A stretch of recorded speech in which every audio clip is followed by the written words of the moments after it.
Hello viewers, Sahera কিচেনে সবাইকে স্বাগত। অন্য দিনের মতো আজ আরেকটি নতুন রেসিপি নিয়ে আমি আপনাদের সামনে চলে এসেছি বন্ধুরা। সেটা হলো ভেজিস ম্যাগি। সবজি দিয়ে এই ম্যাগি আমি বানিয়েছি, খুব সহজভাবে বানিয়েছি। কিভাবে বানিয়েছি সেটাই আমি আজকে আপনাদের সঙ্গে শেয়ার করব বন্ধুরা। চলুন দেখে নেওয়া যাক আমি কিভাবে বানিয়েছি এই ভেজিস ম্যাগি। এই ভেজিস ম্যাগি বানানোর জন্য প্রথমে আমি এখানে নিয়ে নেব হচ্ছে একটা কড়াইয়ের মধ্যে দিয়ে দিয়েছি সাদা তেল 2 টেবিল স্পুন।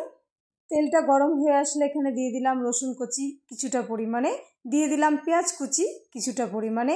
একটু নেড়ে চেড়ে নেব, খুব বেশি লালচে করে ভাজতে হবে না, হালকা একটু নেড়ে চেড়ে নিলেই হবে। এরপর এর মধ্যে আমি দিয়ে দিলাম হচ্ছে গাজর, লম্বা লম্বা করে গাজর কেটেছি জুলিয়ানের মতো সেভ করে, সেটা দিয়ে দিলাম। ঠিক একইভাবে কেটেছি কিছুটা পরিমাণে ক্যাপসিকাম, সেটাও আমি এর মধ্যে দিয়ে দিলাম। ভালো করে একটু নেড়ে চেড়ে নেব। এরপর এর মধ্যে আমি দিয়ে দেবো হচ্ছে স্বাদ মতো লবণ, দিয়ে দিলাম। লবণটা দেওয়ার পরে এর মধ্যে আমি দিয়ে দেবো soy sauce 1 tablespoon, chilli sauce 1 tablespoon, tomato sauce 1 tablespoon. দেওয়ার পরে ভালো করে সমস্ত কিছুকে মিশিয়ে নেব। মেশানো যখন হয়ে যাবে তখন আমি এর মধ্যে দিয়ে দেব হচ্ছে 1 টেবিল স্পুন গোলমরিচ গুঁড়ো, দিয়ে দিলাম গোলমরিচ গুঁড়ো 1 টেবিল স্পুন।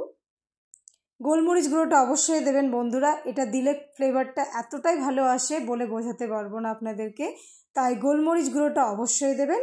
দেওয়ার পরে ভালো করে মিশিয়ে নেবেন। মেশানোর পরে একটু অপেক্ষা করবেন যতক্ষণ না সবজিটা একটু গলে আসে, মানে সেদ্ধ হয়ে যায় আর কি। প্রায় সেদ্ধ হয়ে গেছে। এরপর আমি আগে থেকে ম্যাগি সেদ্ধ করে রেখেছিলাম বন্ধুরা, সেই সেদ্ধ করা ম্যাগিটা আমি এর মধ্যে দিয়ে দিলাম। দেওয়ার পরে ভালো করে মিশিয়ে নেব।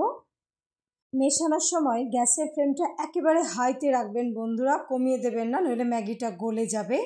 তাই হাইতে রেখে গ্যাসের ফ্লেমটা বাড়িয়ে দিয়ে ভালো করে নেড়ে চেড়ে নিয়ে মিশিয়ে নিতে হবে। মেশানো হয়ে গেছে, রেডি হয়ে গেল। আমি এবার এটাকে তুলে নেব, তুলে নিয়ে পরিবেশন করব বন্ধুরা। রেডি হয়ে গেল আমার ভেজিস ম্যাগি। আমি এবার এটাকে পরিবেশন করেছি বন্ধুরা। খুব ভালো লাগে খেতে, দেখুন কি সুন্দর কালার এসছে, অসাধারণ লাগে খেতে বন্ধুরা। এইভাবে এই প্রসেসে বানিয়ে আমাকে কমেন্টে অবশ্যই জানাবেন কেমন হয়েছে। ভিডিওটি যদি সত্যি আপনাদের খুব ভালো লেগে থাকে অবশ্যই লাইক কমেন্ট ও শেয়ার করবেন। সকলে খুব ভালো থাকবেন ও সুস্থ থাকবেন। আর ভিডিওটি দেখার জন্য আপনাদেরকে অসংখ্য ধন্যবাদ।